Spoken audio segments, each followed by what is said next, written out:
the simple fact that we had waited for a Triple Crown winner for 37 years. We were starting to think, it's just never going to happen again.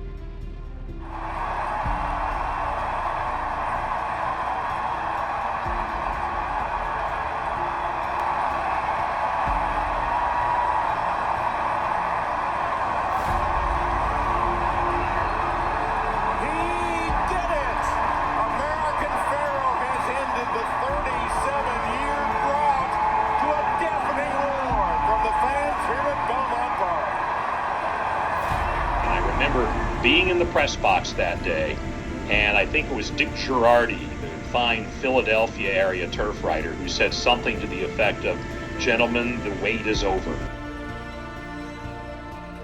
He made people believe it could happen again even before he did it. I remember doing a handicapping session with regard to the Kentucky Derby, and there was a handicapper who was brazen enough to say, not only do I think American Pharoah wins the Kentucky Derby, I think he wins the Triple Crown.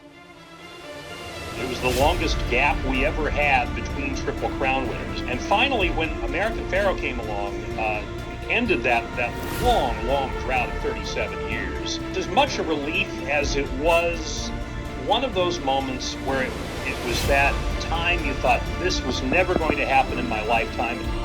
It made us all dream again, right, of the possibility, and we had done it before, and we'd had our hearts broke.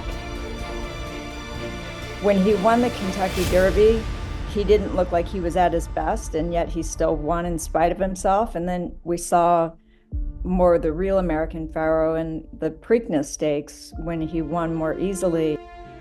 Never was there a day when there was a bit of bewilderment than there was on Preakness Day, when literally during the Preakness, there was a clap of thunder during the race. It was that nasty a weather, but it went forward, and American Pharoah looked like he was sailing fastest through a regatta. And that to me was the emblematic of what he could do. He could run on anything. He always kind of knew he was ready to uncork some serious energy.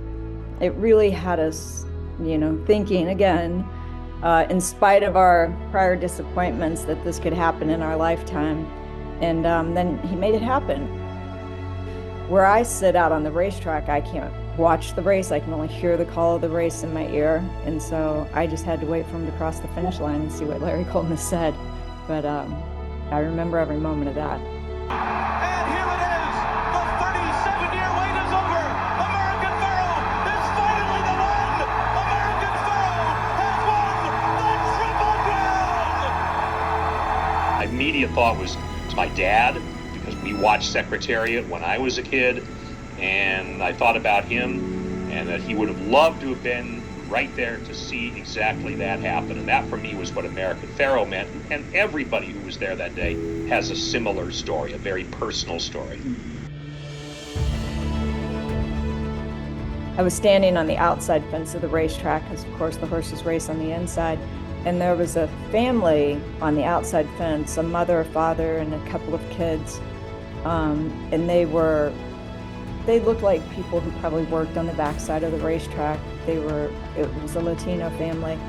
And as soon as he crossed the finish line, they yelled to me, "Did he win? Did he win?" And I said, "Yes." I get choked up every time I recount this story. I said, "Yes, he won." And then they all just started crying, like they just burst into tears. And I could feel this emotion that's welling up inside me now, well up inside me. And I was like, no, we do not have the time and the place for this right now. We have an interview to do. We have important questions to ask. We've got to talk to Victor.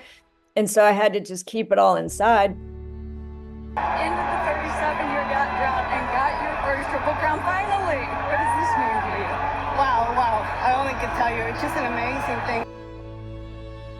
For a lot of people, for a lot of adults, there have been exactly 2 Triple Crown winners in their lifetime. And the one who raced a lot was American Pharoah. And it's American Pharoah, and he's coming into the final furlong, and he is all by himself. K-Nice has moved up on the outside. He's about to take second, but as they come to the wire, it is a rousing return for a living legend.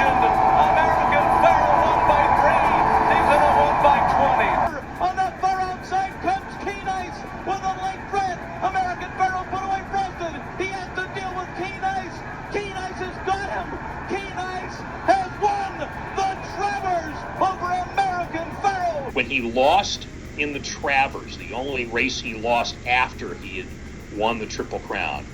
Part of it was that he had put on a show the day before for 15,000 people who came to watch him just do a gallop. Well, if you clocked his gallop, he ran almost as fast as he would in a workout. So he probably spent himself the day before. A lot of reasons that are looked at as to why he finished second and darn near won.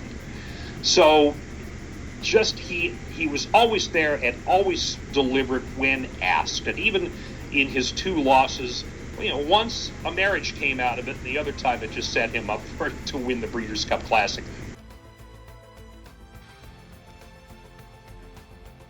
1978 was the last Triple Crown winner. The Breeders' Cup started in 1984. And so American Pharoah was the first Triple Crown winner to run in a Breeders' Cup Classic. And so for him to come away with what they termed as the Grand Slam, and in such brilliant fashion. I mean, he won in wide open lengths. And remember, of course, that generally speaking, when the 3-year-olds run in the Breeders' Cup Classic, it's the first time that they're facing older horses.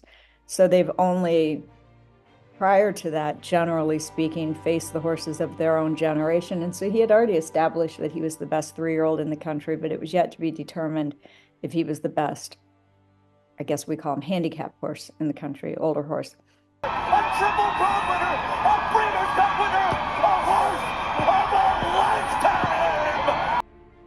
It was different and memorable because at that time, Victor Espinoza had come off the year when he'd been riding California Chrome. And anytime I talked to him about American Pharoah, he kept saying he's one of the best horses I've ever ridden, one of the best horses I've ever ridden.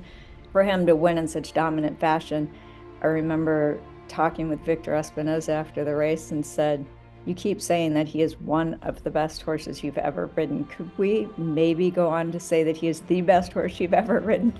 And he hesitantly laughed and said, "Okay, he is." Long wait for Sweet Champ.